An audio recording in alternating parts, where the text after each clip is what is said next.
بسم اللہ الرحمن الرحیم۔ پیارے دوستو،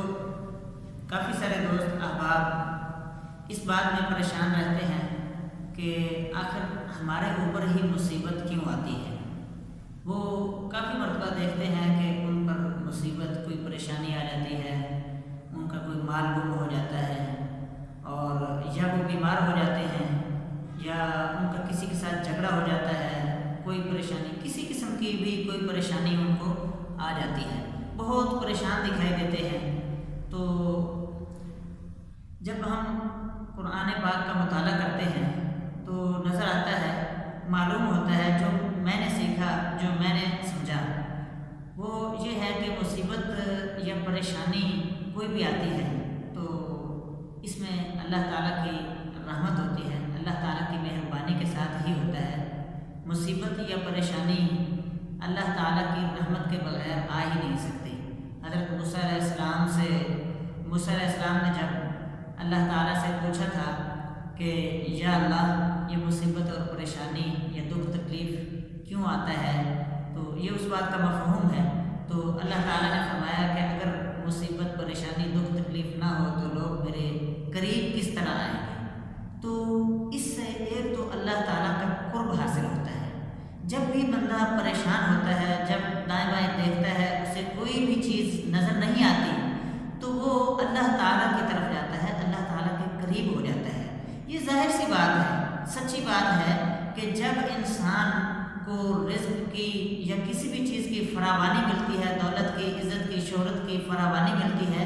تو انسان پکی بات ہے کہ وہ اللہ تعالیٰ سے، اگر اللہ تعالیٰ کا فضل نہ ہو تو وہ اللہ تعالیٰ سے دور ہونا شروع ہو جاتا ہے، اور جب کوئی پریشانی آتی ہے پھر انسان مڑ جاتا ہے اپنے مولا کی طرف، اپنے اللہ کی طرف۔ تو ایک اور بات، مصیبت آنے کی ایک بہت بڑی وجہ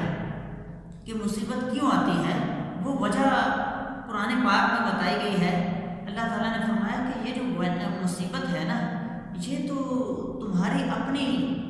غلطیوں کی وجہ سے ہے، تمہارے اپنے ہاتھوں کی کمائی ہوتی ہے۔ فرمایا وما اصابکم من مصیبت فبما کسبت ایدیکم، کہ جو بھی مصیبت تمہیں پہنچتی ہے، آئی ہے،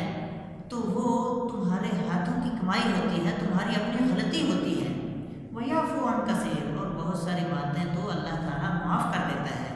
تو اس لیے ہمیں ضرور غور کرنا چاہیے، کوئی بھی پریشانی آئی ہے، کوئی بھی مسئلہ بنا ہے، تو ہم اگر پیچھے مڑ کر دیکھیں گے تو ہمیں نظر آئے گا ہاں کہ غلطی میری ہی تھی۔ آج کے دور میں لوگ کیا کرتے ہیں کہ اگر ان کو کوئی بھی پریشانی آ جاتی ہے تو وہ اس کا سارا جو ہوتا ہے نا خمیازہ، وہ کسی اور پر لگا دیتے ہیں۔ وہ کہتے ہیں کہ یہ تو اس بندے کی وجہ سے ہوا ہے۔ لوگ اپنی ذمہ داری قبول ہی نہیں کرتے، لوگ رسپانسبلٹی کو قبول کرنا ہی نہیں چاہتے، حالانکہ اس کی اپنی وجہ سے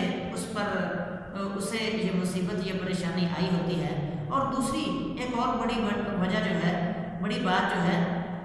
کچھ بندے ایسے بھی ہوتے ہیں جن کو اللہ تعالیٰ آزماتا ہے، جیسا کہ فرمایا گیا وَلَنَبْلُوَنَّكُمْ بِشَيْءٍ مِّنَ الْخَوْفِ وَالْجُوعِ وَنَقْصٍ مِّنَ الْأَمْوَالِ وَالْأَنفُسِ وَالثَّمَرَاتِ، کہ ہم تمہیں مفہوم بیان کر رہا ہوں کہ وَلَنَبْلُوَنَّكُمْ بِشَيْءٍ مِّنَ الْخَوْفِ، ہم ضرور تمہیں آزمائیں گے خوف سے اور تنگی سے، پریشانی سے، وَنَقْصٍ مِّنَ الْأَمْوَالِ، اور مال کی کمی سے، وَالْأَنفُسِ، اور جانوں کی کمی سے، وَالثَّمَرَاتِ، اور پھلوں کی، رزق کی کمی سے ہم تمہیں آزمائیں گے۔ تو یہ اللہ تعالیٰ نے انسانوں کی آزمائش کے لیے بھی مصیبت اور پریشانی کو رکھا ہوا ہے کہ اگر ہم اس بندے کو بیمار کر دیں، پریشان کر دیں کسی بھی معاملے میں، یا ان کی کوئی فوتگی ہو جائے، کوئی بندہ مر جائے، اس کا کوئی پیارا اس دنیا سے چلا جائے، یا پھر رزق کی کمی ہو جائے، تو پھر یہ بندہ کیا کرتا ہے؟ کیا وہاں پر بھی یہ شکر اور صبر کا دامن تھامے رکھتا ہے، یا یہ کفر والی اور غلط باتوں کی طرف اور شکوہ اور شکایت کی طرف چلا جاتا ہے؟ تو یہ ایک آزمائش بھی ہوتی ہے۔ تو یاد رکھیے، مصیبت آنے کا سب سے بڑا سبب جو ہوتا ہے وہ یہ ہوتا ہے، یا تو انسان کی اپنی غلطی ہوتی ہے، اپنی ہی کسی